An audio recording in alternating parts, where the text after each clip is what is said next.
बच्चों इस given situation के अंदर हमारे पास एक प्लैंक है जो कि एक फ्रिक्शनलेस सरफेस के ऊपर रखा हुआ है।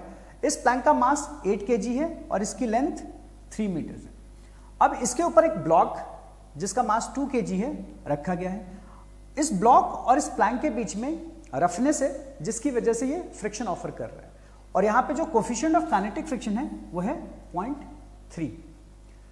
अब हमारा टारगेट ये है कि find the time to shift this block from here to here, यानी कि एक एज से दूसरे एज तक ले जाने के लिए कितना टाइम लगेगा।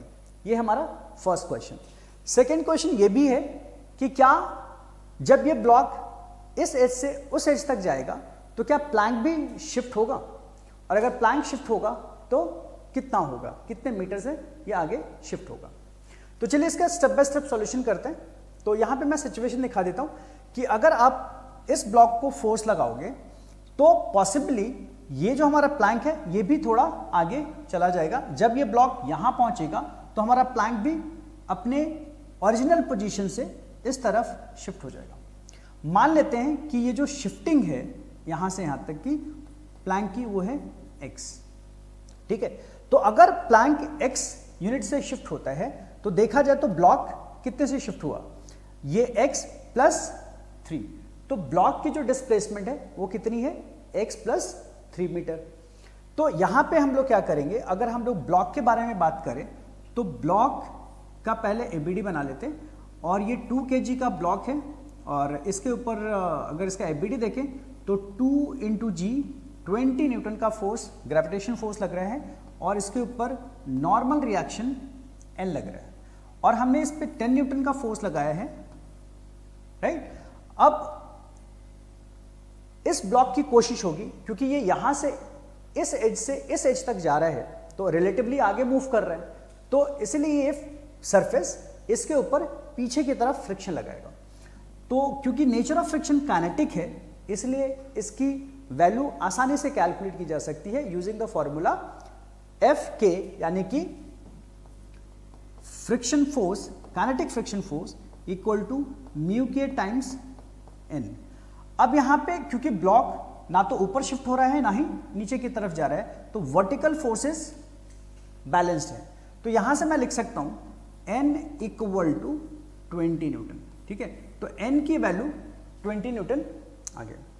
अब फ्रिक्शन फोर्स की वैल्यू हम यहां से निकाल सकते हैं, म्यू के की वैल्यू 0.3 एंड n की वैल्यू 20। तो यहां से ये आता है 6 यूनिट, यानी कि 6 न्यूटन। तो आइए अब इस नेट फोर्स की वजह से क्या एक्सेलरेशन प्रोड्यूस हो रहा है ये देखते हैं। तो यहां पे देखा जाए तो फ्रिक्शन की वैल्यू 6 न्यूटन है और 10 न्यूटन का फोर्स आप राइटवर्ड अप्लाई कर रहे हो, तो ब्लॉक के ऊपर जो नेट फोर्स है वो क्या है, 10 न्यूटन फॉरवर्ड डायरेक्शन में एंड 6 न्यूटन बैकवर्ड डायरेक्शन में। तो हमारा जो नेट फोर्स हो गया, net force along x axis is 10 minus 6 that is 4 Newton. अब इसकी वजह से ब्लॉक के ऊपर क्या आ रहा है, एक एक्सेलरेशन ब्लॉक में प्रोड्यूस हो रहा है। उसकी वैल्यू कैसे निकालेंगे बच्चों, नेट फोर्स इक्वल टू, हमें पता है net equal to mass into acceleration. तो यहां पे ब्लॉक का मास 2 kg है तो यहां पे 2 इंटू एक्सेलरेशन हमें पता नहीं और नेट फोर्स की वैल्यू 4 न्यूटन है। तो यहां से एक्सेलरेशन की वैल्यू आ गई 2 मीटर पर सेकेंड स्क्वायर। अब इसे डिस्टेंस कितना ट्रेवल करना है बच्चों, तो इसे x प्लस 3 मीटर का डिस्टेंस ट्रेवल करना है। x प्लस, अगर हम लोग ये फॉर्मूला यूज करें delta x equal to u t plus half a t square, ठीक है। तो डेल्टा x यानी कि net displacement with respect to ground is x plus 3।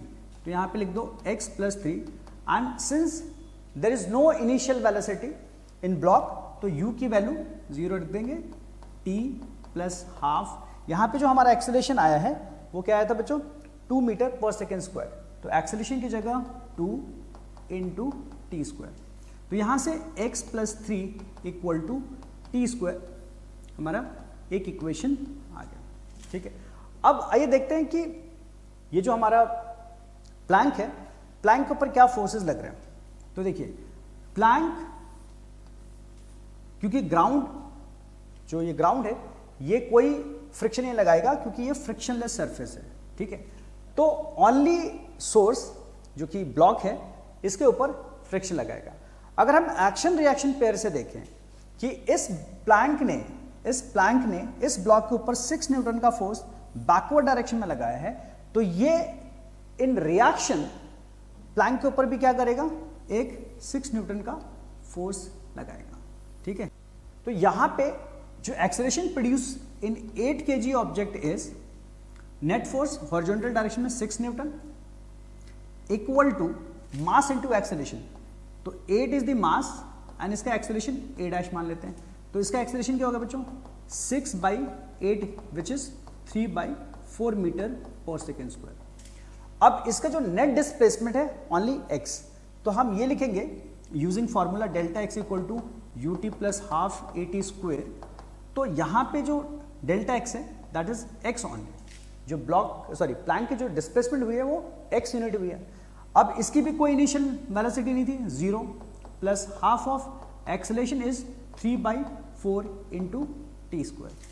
तो यहां से x की वैल्यू आ गई 3/8 टी स्क्वायर, ठीक है। अब ये हमारा इक्वेशन नंबर 2 है। अब अगर मैं यहां से x की वैल्यू इक्वेशन नंबर 2 में जो x की वैल्यू है इसको मैं इक्वेशन नंबर 2 में पुट कर दूं, तो वहां पे क्या है, x plus 3 equal to t square, और यहां पे x की वैल्यू है 3/8 टी स्क्वायर। तो x की जगह हम लोग क्या लिख देंगे, 3/8 t square plus 3 equal to t square. तो यहां से 3 equal to t square minus 3/8 t square which is equal to 8t minus 3t यानी कि 5t square divide by 8 equal to 3। तो यहां से टी स्क्वायर की वैल्यू आ गई बच्चों 24 डिवाइडेड बाई 5 यानी कि t की वैल्यू अंडर रूट 24/5 सेकेंड्स इसका आंसर है। अगर जो प्लैंक की डिस्प्लेसमेंट है वो क्या है, x is 3/8 into T square. T square की वैल्यू क्या है बच्चों, 24/5। तो 8 3 जा 3 3 जा 9, 9/5 मीटर्स। तो ये हमारा प्लैंक का डिस्प्लेसमेंट आ गया।